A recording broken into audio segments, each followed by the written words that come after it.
Thank you, Deputy Speaker.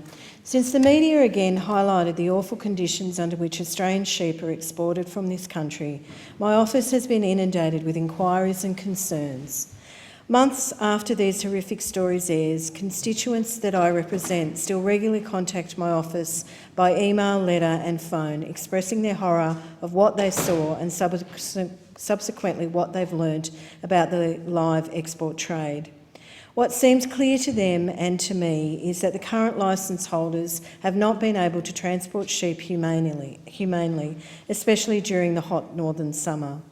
Advice provided to the government by the RSPCA and the Australian Veterinary Association clearly shows that the transport of live sheep is not in the best interests of the animals. Since my election, there has been very few issues that have elicited more responses to my office. Not only has this issue seen the most numbers, but most surprising of all, it has been almost all one-way traffic. An overwhelming majority of the responses are that the live sheep trade should stop. This is surprising, of course, as other members would be well aware. With any other issue that your constituents might comment on, there are normally responses from all sides of the argument. This has definitely not been the case with the live sheep trade. Furthermore, many constituents have emailed me on multiple occasions to express their concerns. There are times where, despite opposition, we must lead the debate in our communities, but there are also times when we agree with the overwhelming view of our constituents. It is clear to me and clear to my community that the trade should stop. I recognise, though, that any ceasing of the trade must be done carefully and in a planned way. The last thing our farmers need is for further pressures on their farms and businesses, and I note that the worsening droughting is causing so many problems and distress. With all of New South Wales drought declared, any changes should be done with the consultation of farmers and exporters, with a plan to introduce markets that value add to our sheep and red meat export products.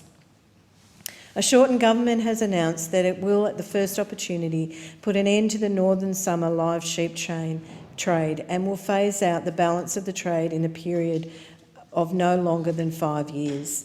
The science is clear. The live summer trade and animal welfare standards are not reconcilable.